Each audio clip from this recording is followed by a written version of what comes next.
Big Don Productions proudly presents the Jerry Green's Gospel Showcase, happening on Saturday, March 28th at the Dixwell Community Q House, 197 Dixwell Avenue in the heart of New Haven, Connecticut. Featured artists include Forever, Yvette Early, Edward Beverly and Redemption, The Mighty Ones, God's Favor, Chosen by God, Lisa Clayton, and Anthony Smith, and Fully Committed. All happening on Saturday, March 28th at the Dixwell Community Q House, 197 Dixwell Avenue in the heart of New Haven, Connecticut. Doors open at 5:30 p.m. and the show starts at 6 p.m. Tickets are $20 in advance and Cash App at $84 Plymouth. That's Cash App $84 Plymouth, or call 203-875-0520. That's 203-875-0520 for the Jerry Green's Gospel Showcase, another Big Don Productions. Well, to God be the glory. Thank you for joining us tonight. My name is Minister Eddy Perpignan. This is the Big Don production and the Jerry Green Gospel Show. You can definitely catch us, and I'll say it almost every single time. Download the app. Download the app, the CAMI app. Download the app so you can get all the great contents. Or you can definitely view us on Facebook Live or YouTube Live, your Android or your Facebook and streaming network, Roku TV, Fire Stick, and all those good stuff. But if you download the app, you have full connection. And as the advertisement was, March the 28th. So if you don't have nothing to do, now you do have something to do. March 28th, join us with the Jerry Green's Gospel Festival Showcase. So may God bless you all. How you all doing out there in Streamland? This is me again, Eddy Perpignan, with the last word. And tonight I have Dr. Von Potter with me once again, and we're going to talk a little bit more about the health. Are you munching? I am. You're munching. I Okay. am. Okay, let's see that. Dr. Von Potter with me tonight, and we're going to talk more about health, important topic in our life. A lot going on in the world today, right? So if you do have loved ones that are internationally abroad, our prayers are for them. Let us pray for our country and our leaders, that they make smart, intelligent decision, not impulsive. We are in some dire circumstances, and these things can escalate and go left real quick. So let's hold our country in prayer. Let's hold the whole world in prayer, as a matter of fact, on both sides, that negotiating terms can be met, the violence can stop, the war can stop. For war profits us nothing as individual, but it is great business for a lot of people who invest in war, in killing. So they make a lot of money, but it does not profit the civilians anything. There are innocent lives being killed on both sides for no reason. So always keep that in your prayer, on your prayer list right now, as we look and watch the things that are going to. The Bible said, if my people who are called by my name, right?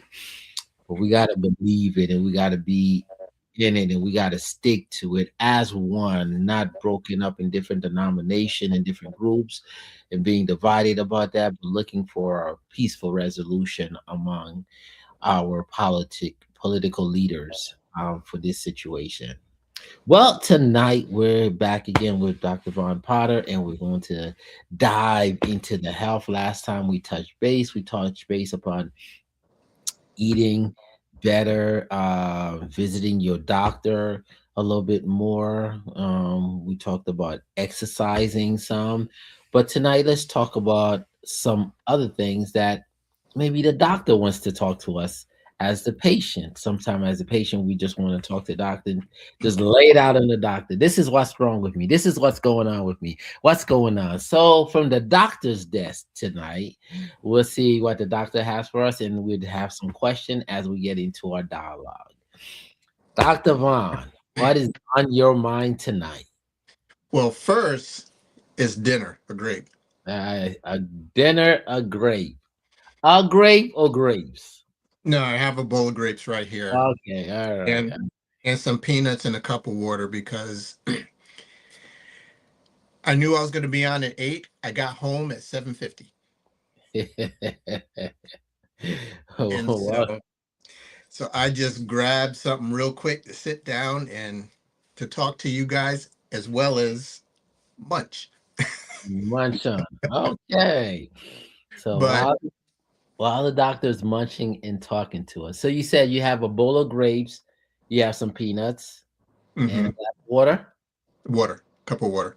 That sounds very healthy right there. So I mean, no, we ain't having steak and we ain't having like burgers and cheese and mushroom and Nah, pepperoni on it and chili on this top is of it. it's getting ready to I'm getting ready to go to bed too after this. So you don't want to eat and have all that sitting in your body. You don't want to be like full, like your stomach is like, yeah, before you go to bed. I mean, like nice and full, like a pop of beer, so you can really sleep well. No, not at all. Not Oh, at all. Because you do that, granted, some people they like to get full, they feel so content, especially if you had chicken and you get, we call it the itis, but it's serotonin syndrome, whereas oh, certain foods like salt, they hit those receptors in your brain, and your yeah, body just says, I'm ready to relax. yes, that's right. Good old home. And when you do that, great. But now you got all that sitting in your body. Your body's going to process it. You're not doing any activity. Your body's going to actually slow down because you're sleeping now. And what's going to happen? All that stuff is going to go to storage. Oh, wait a second. I thought they said, well, I have to play the devil's advocate, but I thought they said that, this is why we go to sleep. This is why we hibernate. This is why we relax after we eat. Our body can just now go to work. It can digest the food while we rest. Yeah, it can. But remember the items that you were talking about eating? Yeah. Steak. Yes. All that good heavy stuff that just sits right in you. It sits. It goes to storage. Oh. Your body processes it, like you said, Hmm. and it goes to storage. And Hmm. then for us, what is storage? Fat. Well, wouldn't storage be good in a day where I can't have steak? That it kick in and help my body, energize my body, or are you talking about like it just slows me down? It'll slow you down because your meat doesn't break down right away. Mm. So you eat it, your body will break it down, but probably by the time you're done with the activity.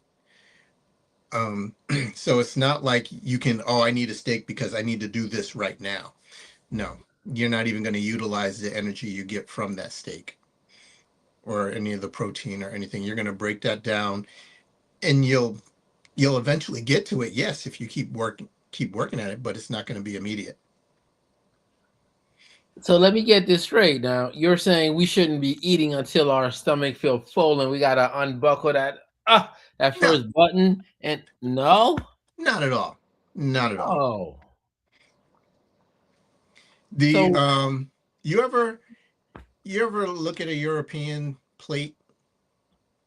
unfortunately they have problems over there. Yeah, but their portion sizes are, and I'm speaking in general terms, because what I'm actually thinking of is when I went to Switzerland, and it was, you get a big plate, and you have like a spoon of pudding, a spoon of Jello for your dessert, and it's like if it was something back home, you'd be like, "What is this? Our Yeah, babies get more." definitely. I mean, like, hello. But that's a serving size. It's For who? for over there is what I For understand is the for a serving size. grown man and a Yep, grown woman. yep. So we shouldn't eat until our body tell us we're full. That's what is that No, what you're saying? that's definitely what I'm saying. If anything, we eat, we tend to eat until we don't feel hungry anymore, and we define not hungry anymore by not that, okay, the hunger is gone. It's I can't fit anymore in my stomach, which is far beyond that. I try to eat until I start to feel the stretch. Even then is a little bit too much. But as soon as I feel like, okay, I feel my stomach starting to stretch, I stop. Hmm. Now, if I keep doing that, if I don't work out and work on abs, which I will confess, I don't do abs as often as I should. But in working on that, I eat, I feel the stretch. Okay. I eat, I feel the stretch. I eat a little bit more, I feel the stretch. I eat until I feel the stretch. And that's just me eating until I feel the stretch. But if I go beyond that, I'll stretch until my capacity, and then I'll eat more until I can stretch until my capacity. Next thing you know, that's why you see those people at the smorgasbords with the big, huge plates because, oh, eat is all I can, and I got this much to fill. That's right. Yes. Oh, that's just a hard thing to swallow right now. I Yeah. have put on words swallowed, huh? So, um, is there? So we should now. You're saying we should tailor our eating portion, Yes. and it should be tailored also. So now we go according to our age, our height, our weight, or do we need to get all this chart involved as well? I I wouldn't do a chart, say now, if you wanted to get a chart off of the internet and start, sure.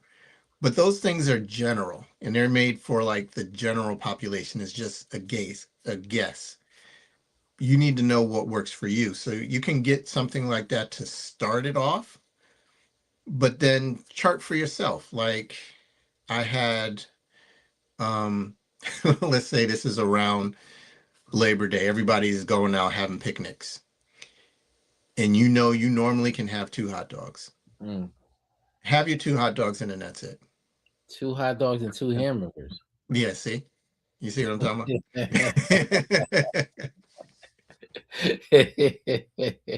Oh, why go to the picnic then?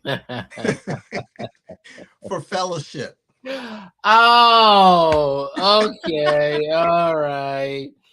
I see. I think most people fellowship with, since you just put that out there, I think most people fellowship with their television. I think most people fellowship with their phone. I Mhm. don't think there's, for the most part, true, authentic fellowship between individuals. It's always based upon some major device of focus in Mhm. order for people to have fellowship.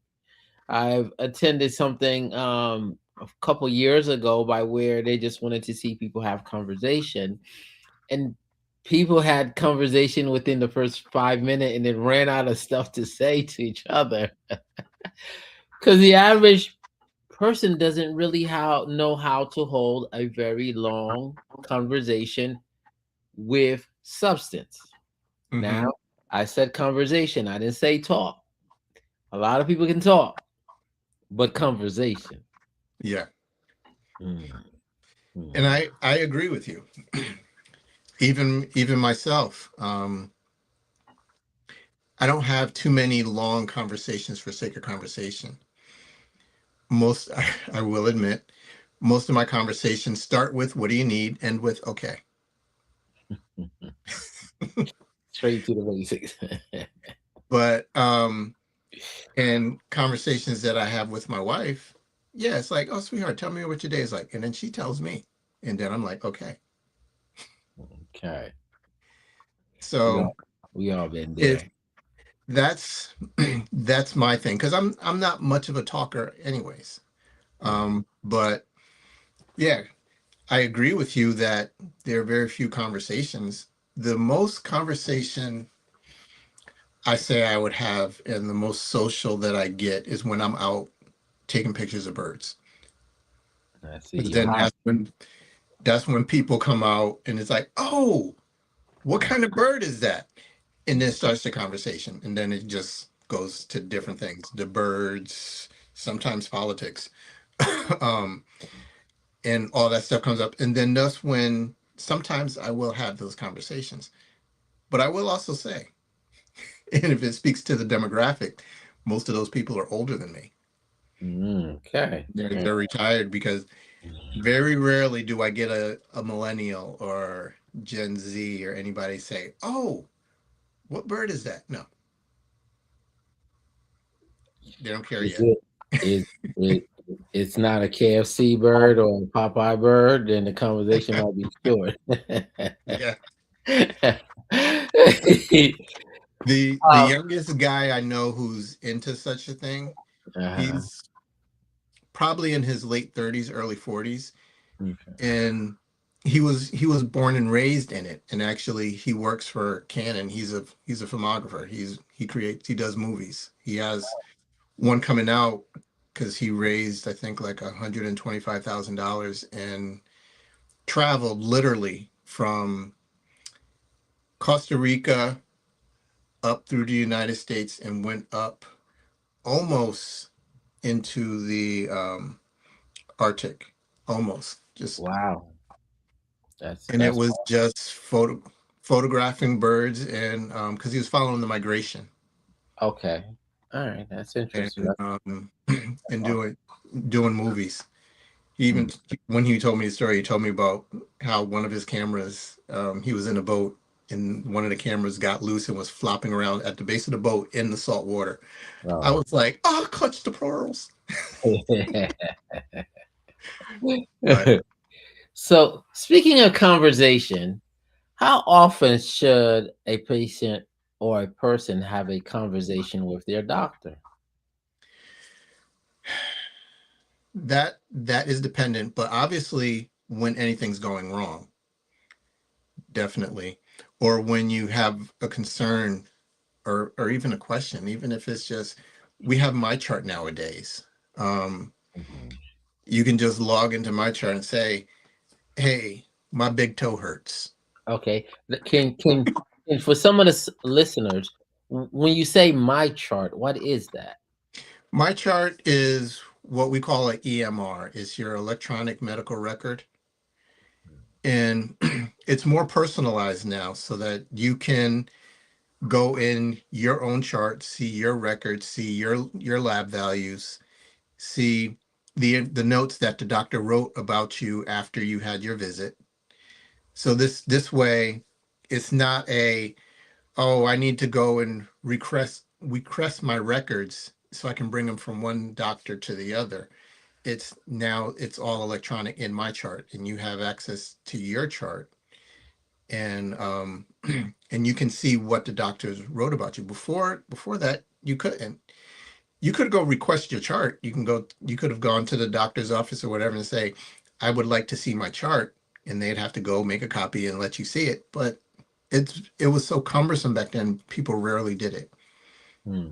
Now with my chart, it's easy. When I go and I have my annual checkup, I can go see when my doctor, I call him, he says, okay, I need the labs, I'll have the labs drawn. I can go into my chart and see what my values were. And how does a person get access to my chart? It's you can actually you can ask your doctor if you have a doctor, at least in the Yale system, because I know Yale uses my chart. There are some clinics out there and they may not use my chart, but most systems use a form of my chart.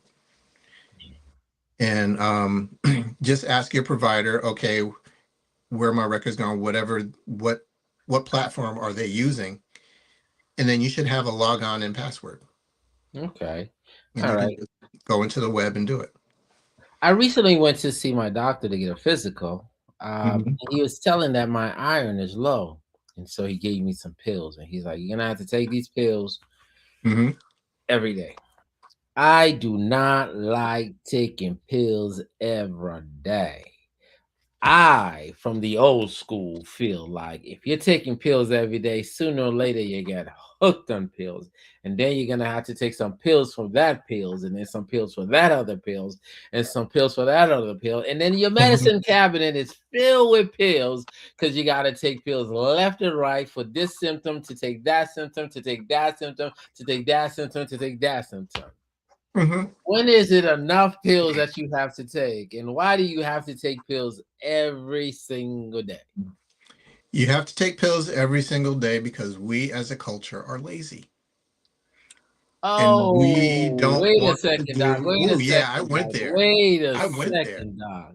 Wait a second, Doc. You're not just gonna put that out there and just say that we as a culture, this is America. We own more treadmill than any other country. We Hmm. have more gym, LA Fitness, um, Gold's Gym, Planet Planet Fitness. Fitness. Yep. We got tracks around every high school. We got the park. People are walking day and night. We got more weights in our basement. Every apartment got a set of gym for the people to go work out. Mhm. This is America. We have everything. You just described 50%, and that even might be high, of Americans. Because, yeah, this is American, but not everybody has access to a gym or can afford one. Not everybody can afford the stuff in their backyard. We got Not YMCA. not everybody has one near them, or do they even have access to an open park to go walking in, because that park maybe has back in the day, but still to a point, drug dealers, or just not safe. So there are people who feel like all I have is what's in my little apartment right here that I'm paying rent for. And that's a good number of people too. So you can't say this is America, but I would still dare to say that we as a culture are lazy, because I see patients come in, doctor, I'm feeling wrong. I'm feeling this way. Is there something I could take? Iron. Oh, you eat some more green leafy vegetables, eat some more spinach, kale, collard greens, even have some liver. "Ah, I don't like Ew. those things. Here's a pill." Okay, thank you. So you're telling me that we have been sold out to the convenience of it all. Yes. And I that's a nicer way of saying lazy. I see. I see.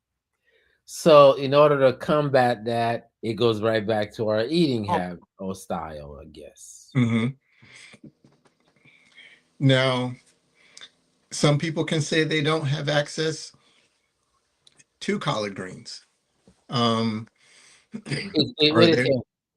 Glory Greens got some bomb collard greens. I don't know if it might have been in the shelf for like 6 months in a year, but when you take it out the can, Glory Greens be hitting. That's true. Is that all right? That's all right if you can afford it, or you can grow it on your own. There's nothing wrong with that if you got the room for it, or if you have a community garden nearby.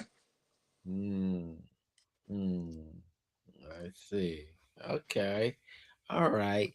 So we should be, in order to avoid, especially, I guess at a certain age, when you reach your later 40s into your 50s, your body changes again Hmm. because you're now in that preparation for I don't want to say the final stages, for Yeah. less laps in life. You're not getting more energy and more strength, but more like, whatever you have, you're not getting more body mass. So you're more like kind of on a decline in a sense. It actually starts before that. but you don't, for us men, it doesn't really start to become visible until our 40s. In generally speaking, testosterone is what drives us. Mhm. It gives us our muscle mass. It stimulates our sex drive, and we the muscle repair and all that stuff, and even the amount of muscle we have, testosterone based. Our testosterone peak, generally speaking, for a man is 28 years old. 28. 28. I'm a long way past that, Doc. I'm in trouble. Right. And you've been, so let's say if for you, let's say you peaked at 28. 28, and it's been declining ever since then through your 30s. And it wasn't until you hit your 40s that you started saying, hey, I'm gaining weight a little bit more easily, or it's harder for me to burn it off. Mhm. It's been happening since you were 28, but it didn't get noticeable until you were in your 40s. Wow. 28. It's kind of early. And Yeah. like, mm, I used to joke and say, like, for men, you get married, your reproductive is like, yeah, go ahead, because after 28, yeah. downhill from there. And for women, is it the same thing? They don't have as much testosterone, but for them, if we're changing this towards sex drive, they have all the other things: security, comfortability, being feel like they're somewhere safe, and all those things. And a lot of those things, at least in our society, we don't get until we're in our mid Later 30s, on. if that, or even nowadays it's getting later. Yeah. So, I would say 50s, you know, honestly. some women may not reach their emotional peak until later in life. And, with the clock ticking, of course, that's not conducive Right. for a woman to be like settled and ready to have children in her 40s. No, because after 35, that's when they start testing for doing all the extra tests in maternity, because you might have a Down syndrome child. Okay. All right. Yeah. Unfortunately, yes. Yeah. All right. So how do I live my best health? Often people say I want to live my best life, and they have it all figured out. In order to do that, they Of figure that they got to be winning, and winning always equate to money. That's how it is. course. Money or looks. Um, that's when you see Yeah. people when they're having their best life, they have money and looks, and then they post that they're having a good time, and they could be right there in there, sick as a dog, depressed like a mug, hateful. But when they post, I'm living my best life, and that's the only thing they trying to show. They're out on vacation, I'm having fun. A lot of that is superficial, and a lot of that is a lie. Hmm. How do we live our best health? Your best health, knowing your limits, and when you push within your limits. And the reason I'm saying that is your diet. Get your rest, get your exercise, eat the appropriate foods. Can you splurge? Yeah, but not every day. Moderate when you splurge. Every Friday and Saturday? No, don't do Saturday. Friday, Oh, sure. sheesh. So I thought the weekend was here. We getting it Nah, on. no. But living your best life and taking care of yourself. But unfortunately, that doesn't match up a lot of times with your best life. Some people are like, oh yeah, I want to go out and party. Sure, go out and socialize. But you go to if drugs, alcohol, and all that stuff is part of living your best life, Hmm, and especially if it's in excess, that's not going to be your best healthy life. might be a short life. Shorter. I Mm, won't I won't say short, but yeah. mm, mm. Because unfortunately, depending upon the drugs, but alcohol and things like that, that doesn't affect you right away. Okay. That gets you, depending upon the quantity, months to years later. And if we're talking about things like liver cancer, decades later. Hmm. And so eating is a major part of our life because as human, we need to eat, we need to sleep. Yep. Those are the top two things that we can't go without. And we need the third one if we want to keep the civilization of human being alive. So those are the top three. So eating and sleeping, they really correlate with each other because Okay. you Yeah. need you need to have get rest. You need to get rest. Mm-hmm. And most people in this society don't know how to get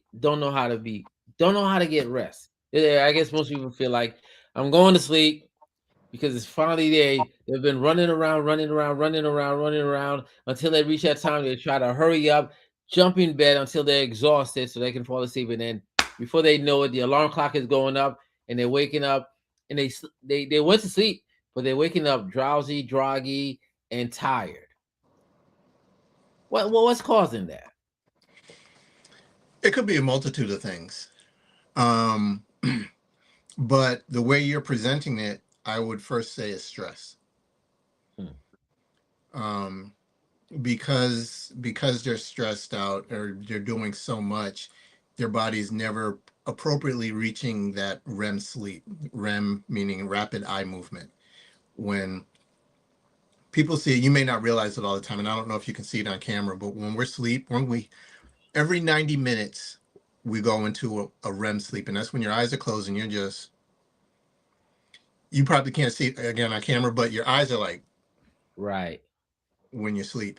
And that's when you're in that deep, pure, I call it purifying sleep. Mhm. Your systems are working fine, everything's going normal, and you're actually getting rest. And that's you said But every 90 minutes? every 90 minutes you're supposed to hit a REM cycle. Okay. And if you don't hit that, you wake up insufficient. Your body's not really rested. Hmm. Sometimes when we're stressed, I know myself when I was going through medical school and I was taking my exams, I knew I was stressed because every morning I wake up at 1:33, and So it was like on the clock, and I wasn't, because I was just, and I'd wake up and I start studying. Try to go back to sleep, I still wake up, and I just wasn't sleeping because I had so much on my mind and so much to do that it wasn't allowing me to sleep properly. It wasn't until I, you know, studied, got to a part in my education where I said, okay, I need to really structure myself to get more sleep. And then I started building that cycle, and it was a healthier cycle for me to actually continue on. So, so is it okay? So you just said stress. Stress is that's just a major topic in and of yeah. itself in our society, and I don't want to unpack that. Um, and it's hard to step over that word. Hmm. Because stress is a major issue in today's society. Um, what can one do, or what would be a good pattern someone should have in order to obtain a restful night and be able to hit the cycles of REM in their sleep? First things first, when you go down at night, give your cares to God. Well, that's so easy to say, I but know, I know. but but really, just teach yourself how to relax. Um, Wind down. What one thing that I do, and it's silly, but I have my little tablet, the one that I'm talking on to you now with, Mhm. and I have little games on it, like solitaire or something like that. It's just something. simple distraction, just play the games, boom, boom, boom. After a while, the tablet gets ready to fall because I'm falling asleep.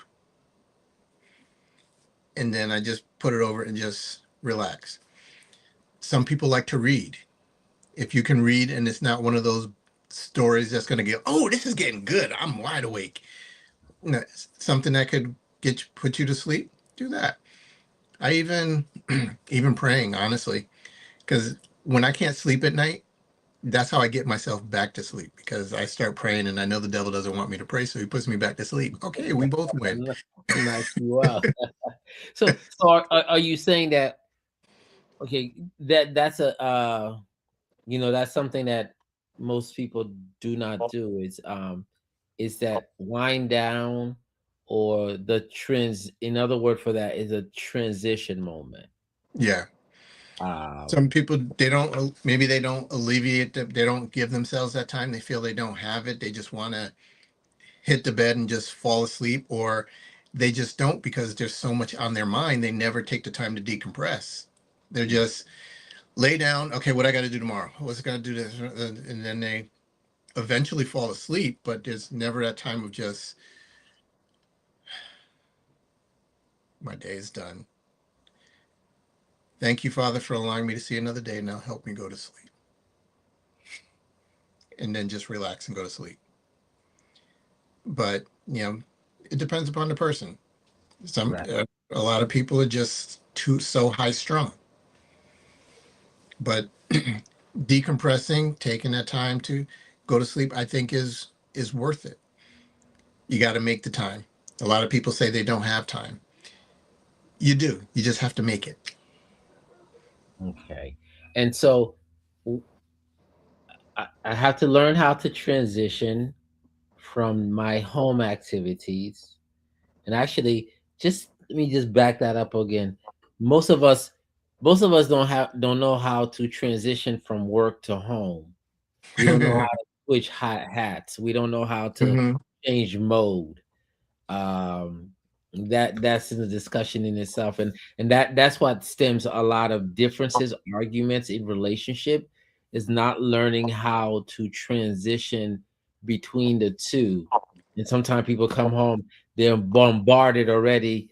The person who's at home waiting for you doesn't allow you to get a moment to leave where you were coming from to get into where you should be, but a space in that moment. But I don't want to go there.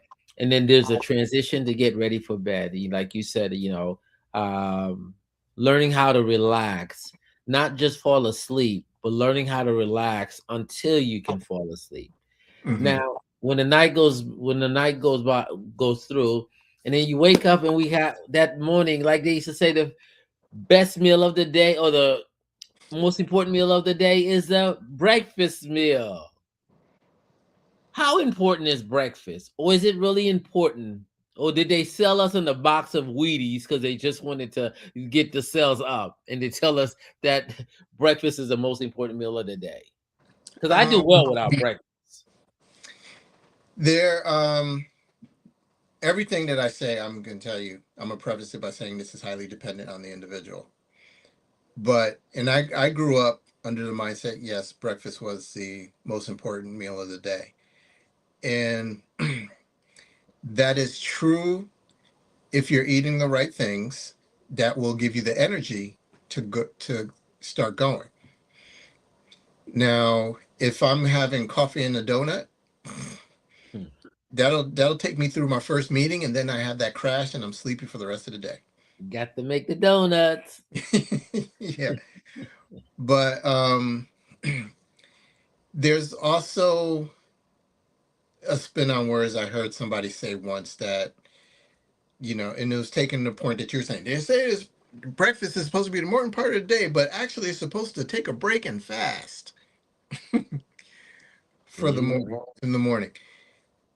That has some benefits. It depends upon how you live your life. Because if you're that type of person that, going back to what you said in the beginning of this, I want to have my steak.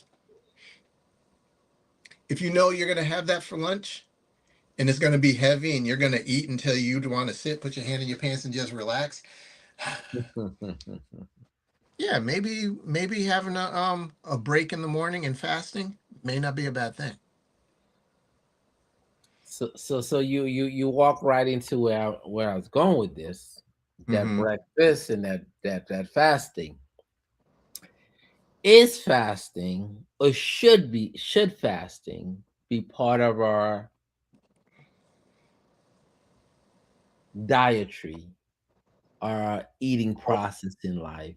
And how often should we fast? And yes, I understand it's based upon the individual, but just like any individual, you got to eat. Hmm. So everybody got to eat. But it's fasting. Should fasting be a priority as far as we place it within that concept of how we eat, how we diet, how we exercise or take care of our health? Yes. And fasting is really just a matter of perception and how you look at it. Because you can say that you're fasting, or you can just say you're monitoring your intake. Because really, people we eat when our stomach hurts, when we feel the hunger pains. That's not a bad thing. Think about it. The reason you feel that is because your stomach is contracting or it's turning because it's looking for something. There's nothing there. What is your body going to do? It's going to pull from storage. So all that stuff that you're storing away because you ate those steak and cheese because you wanted to eat until you couldn't button your pants or button your shirt, all that's in storage. Then when you get those hungry pains, that's a signal that, okay, there's nothing here in the stomach, so I'm going to get my nutrition from elsewhere. And we don't allow that to happen. That's why we just get bigger and bigger, because as soon as the stomach says, oh, there's nothing there, we're like, I need to put something in it. And you don't really have to. When when you're fasting, it allows you that time to pull from storage instead of always giving yourself a fresh supply of food. Hmm. Hmm. So, is it healthy to say an individual should think about fasting a meal or a day throughout the week in order to let the body pull from the storage and take some of that? Because some of us like the extra storage space, so we want to make sure Mhm. we have enough just in case it's gonna snow and we can't get to the grocery store for 2-3 days. Yeah. Now, the answer to that is yes, but when you fast, how you fast is completely up to the individual. I personally prefer to skip a meal and drink water, Hmm. because the water will it can fit in my stomach and take away that feeling of emptiness, Mhm. but I'm just putting it with water, so that's just going to get absorbed into my system, and it'll help as I'm like detoxifying things in my liver, that the water will help flush everything into its appropriate place. The and it'll take away the feeling of hunger.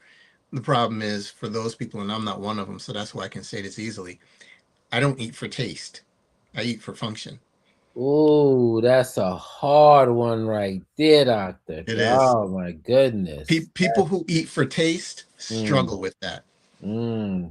Yes, you can hear it here, my voice.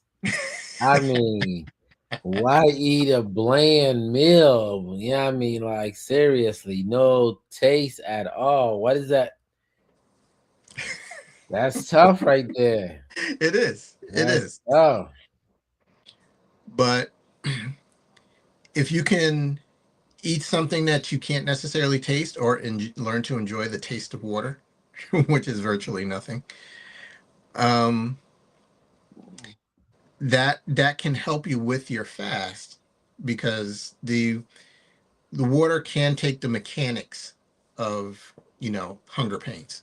Fill your stomach with water, you won't have a hunger pain anymore. You got the water in you. Problem is, it goes away like that, and then you feel like, well, I'm hungry again in 5 minutes. Mm-hmm. Well, train this, then that's where your willpower's got to kick in. You can't just turn right around and fill it with something, unless you do more water, and then you're just constantly up and running to the bathroom. You're getting your steps in. I guess you're getting flushed. You're getting Right. clean.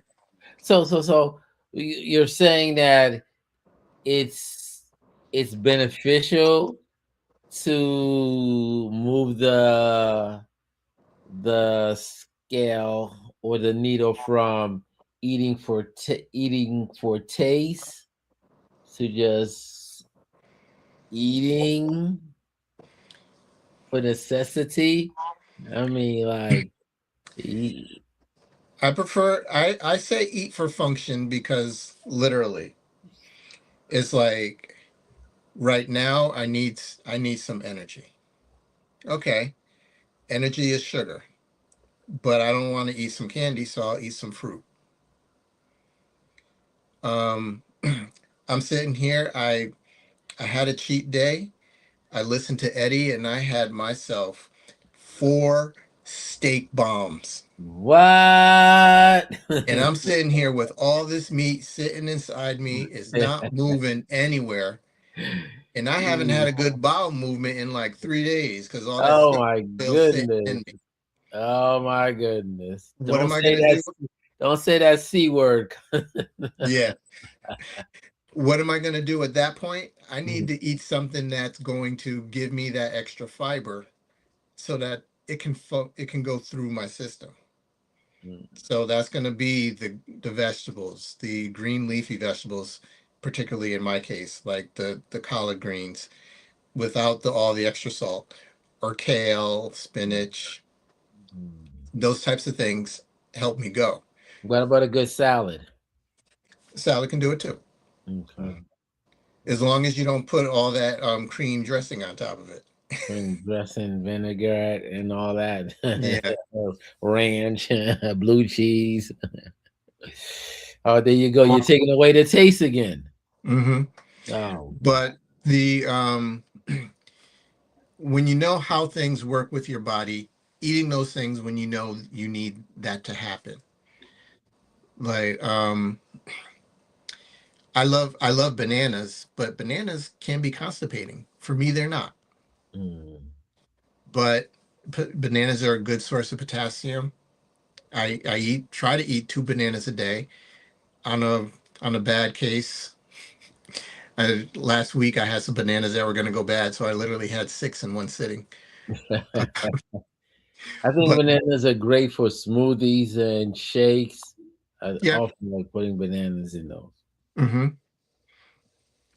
So, speaking of that, will it be smart for let's say an individual to in order to get some of that protein in, um, juice the greens a little bit, and then create juice the Yeah. greens, and then juice the fruits, and then put Monday, Tuesday, Wednesday, Thursday in the fridge, and then every day you can take out one container. Hmm. That'll work. Hmm. But I would ask you, what is your liquid source? Well, that'll be the next show. We'll talk about that. Because if it's water, great. But you might want something a little with a little flavor in it. With a little flavor, we need to feed the I taste here. I like to use ginger ale. Yeah, there's sugar in the ginger ale. The ginger helps with some of the calmness in your stomach. So I think that's safe. But yeah, and the caffeine that comes with it, though, if you're the type of person that needs to avoid caffeine, maybe ginger ale won't work for you. Hmm. What about milk for the fruits? Milk is good, but as we get older, most of us can't have dairy anymore. No, can't deal with that thing. Yeah. It's dangerous. So, Never know cows could be that mean. but yeah, and you just juicing is good. You just have to again be smart about what you're using for everything. I tend to go to water because the water is the safest thing. And of Right. course, you can I can say this to somebody who, when I go to Ghana, they're like, yeah, but we don't have any clean water because the water coming from the stream is downstream from the farm, and all the cow dung is in the water. Mm, You know, right.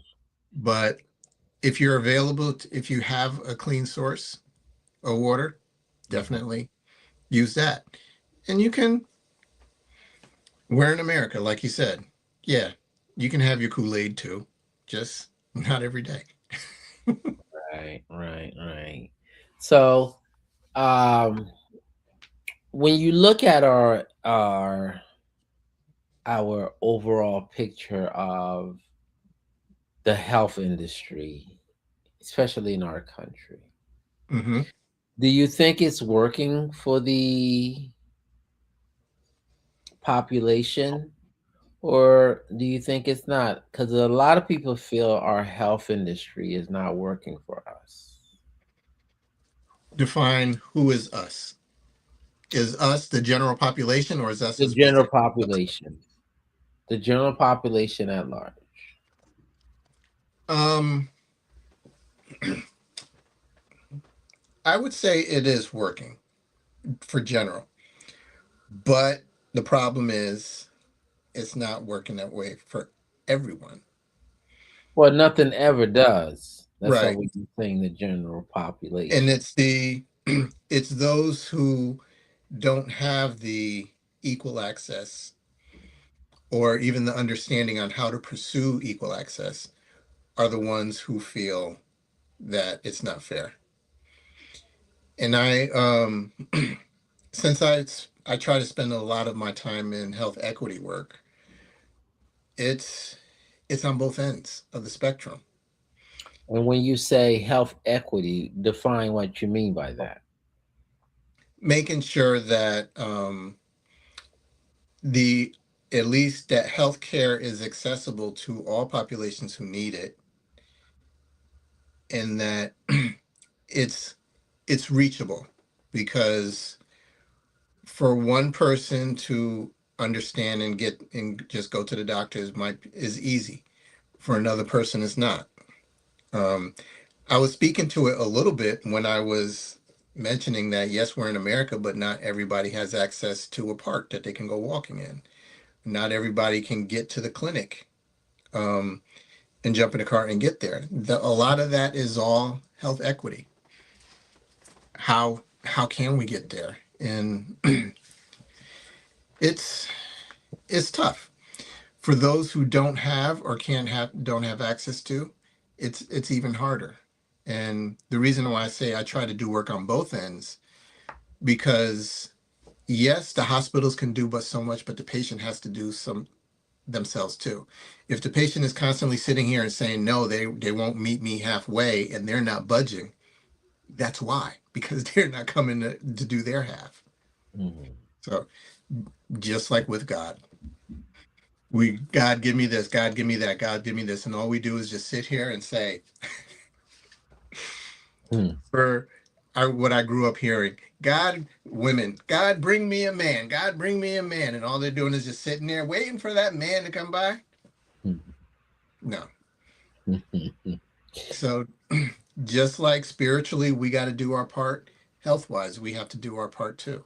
And it's difficult, and that's where health equity comes in, to meet those people who don't have as much as others, but still have equal need, equal share of the healthcare. So you might have to, as a physician, I might have to reach out a little bit more, or I might have to explain things a little bit differently to someone who may not understand, and may have to find out if there's some aid program, or to bring the patients in, or get some kind of transportation so that they can actually come in versus waiting for them to come and find their own ways. Televisits have helped a lot for those who have internet access. Hmm. Okay. All right. True. True. Would it be a great thing? Would you say that most people should try to get at least see a dietitian once? once in a while in their life, or should they just try to do the diet based upon what they believe it should be? Like, you know what? It's on TV. Oh, I heard this celebrity did it, or that celebrity did it, that person do it. I'm gonna do it. Or It's it's all right to do what this celebrity did, that celebrity did, but you have to make sure it works for you. And if it doesn't work for you, then you can't do that. Um, there's enough information out there that if you take the time to look at it and read and try to figure out what works for you, I'm sure you should be able to find it. If seeing a dietitian or a nutritionist, if you have no other resource, and that's the best to have somebody just tell you, then yes. But if you can open up a book and read on some things that you should do to help, and then consult, go into your my chart and ask your doctor, this is what I'm thinking of doing. Get his opinion. He might be able to say, oh yeah, that's perfect. Or he might say, no, don't try that because remember, you have blood pressure issues and this could actually raise your blood pressure. Or you're on this drug to thin your blood.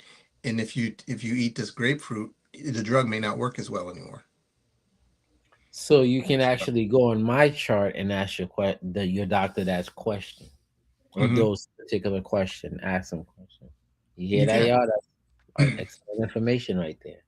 And your doctor should either respond Wait saying a minute. Am I gonna yes, get charged for asking them a question? you shouldn't. Oh, okay. No, you That's a won't get should. charged under my chart. Where you will generate a charge is when you ask that question that the doctor says, I can't answer this in an email, you need to come in and see me.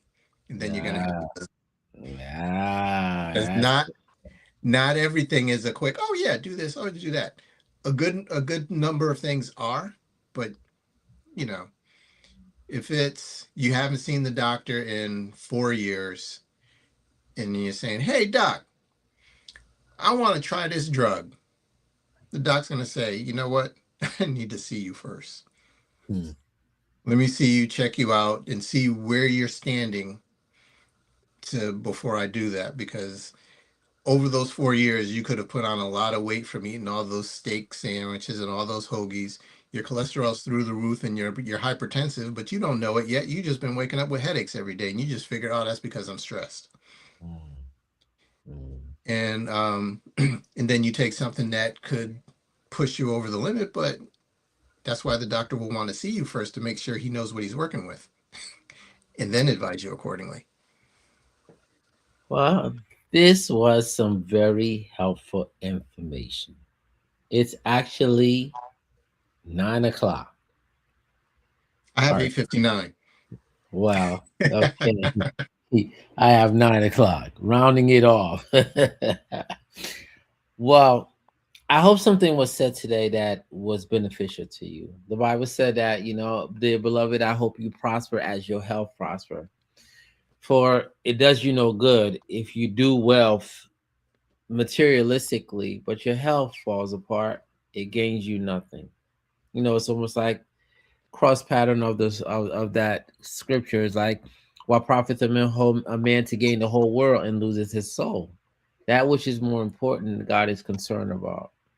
So, as Dr. Vaughn said, yeah, it may taste good, but is it really, really good for you? Eating in portion or moderation makes a difference. Exercising and taking care of your body, for you only have one body and it's one life. And thinking of your body, keeping the health is for the longevity of it, not just for just the immediate gratification, but the longevity of it. So I hope something you heard tonight was a blessing to you. Well, thank you, Dr. Vaughn, for being with us tonight. This is Minister Eddie with the last word. This is a Big Down production and a Jerry Green Gospel production. Like I said, you can go to the KMI app, download it, and get more content. May God bless you, and hopefully I'll see you guys on March the 28th. Goodbye.